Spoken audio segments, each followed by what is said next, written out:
Browns wrap up the draft here in Berea. Their final draft here, we think, without a first-round pick for a little while. Mary Kay, what was your big takeaway from Friday and Saturday here with this football team? I would say one of the biggest takeaways for me is the fact that they went 4 defensive players and only 2 offensive players.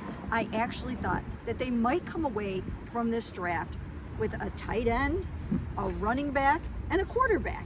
And I thought those players would happen on day 3. And they didn't. They ended up taking 4 defensive players, and even Andrew Berry said afterwards that he would have thought it would have gone the other way, but this is just the way the draft fell. Yeah, Ashley, I mean, we talked so much about pass catchers, right? I mean, I predicted in multiple spots they're going to take a tight end, they're going to do this and that, and then they really only take Jamari Smith out of Louisville. I'm sorry, Jamari Thrash out of Louisville. Yeah, you know, I do think I wrote on Friday night, I think they should come in on Saturday and look to add depth at 2 positions, running back, tight end. We were sitting there, Dan, right before they made their final pick, and I said, wow, I wrote that they should draft a running back and tight end, and they're probably not going to take either the way the draft board fell.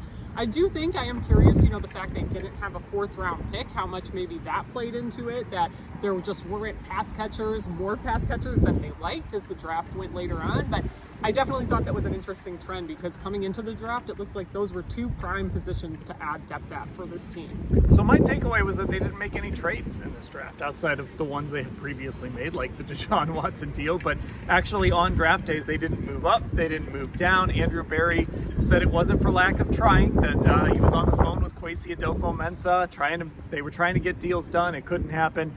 So he just stayed put and made picks. It's the first time he's done that as GM, Mary Kay. Yeah, it was interesting to see how that went. You know that they tried. They tried in many different rounds. In fact, they had a lot of phone calls when they got to their number 54 overall pick. And what they ultimately decided to do was stay there and take Michael Hall. They felt that he was worth it instead of trading back and picking up that extra 4th. Over the years, we'll have to see how that plays out, because you never know. You might end up getting something really good in the 4th round. But this was a draft to just let the draft come to you and see what you can get where you're at. And Ashley, I know you were wishing that they would trade away those 2 7ths, but unfortunately they did not even do that for you. No, I spent a good part of one day of our last work week figuring out this trend with Andrew Berry. And of course, we know before today, he had only made 2 7th round picks. They both came in 2022. It was Isaiah Thomas and Dawson Deaton. Isaiah Thomas still with the team.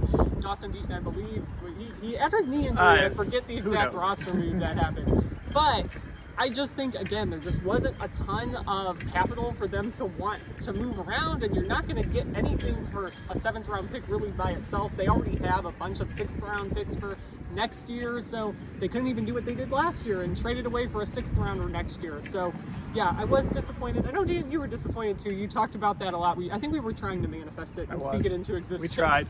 I have another takeaway. I wanted to get Ashley's takeaway first, okay.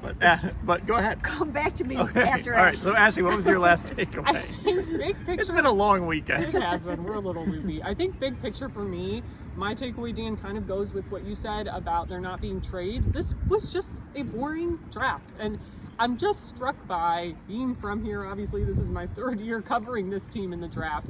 There haven't been many drafts like this for the Browns since post-99, post-return. So I just think it speaks big picture to where this team is at with its stability, with its roster construction. Again, we've said it over and over again. Michael Hall, I think, has a legit chance to play, but other than that, they don't need, and even Michael Hall, they don't need anybody to step in and be a starter on day 1. It's just a very different spot for this team to be in, but it speaks to how confident they are about the top of their depth chart right now at each position. All right, Mary Kay, what is it?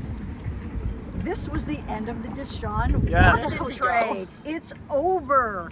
It ended in the 4th round when the Houston Texans picked up Cade Stover, the tight end from Ohio State. It's done. 6 picks, all gone to the Texans. Deshaun Watson here, trying to win that trade for the Cleveland Browns. We'll see how that goes. It's not over yet. Right now, it looks like it's going in the Texans' favor, but Deshaun can still pull this out and save it. As I wrote in my story, if he throws a game-winning touchdown pass to Jerry Jeudy in the AFC Championship game on the way to winning a Super Bowl, then you just never know. So that's my other takeaway. All right, there we go. Maybe I need to draft a new microphone. Sorry if it was a little bit windy here. It's been a long weekend, like we mentioned. We'll have full coverage of everything that happened on draft weekend and beyond, all at cleveland.com/Browns.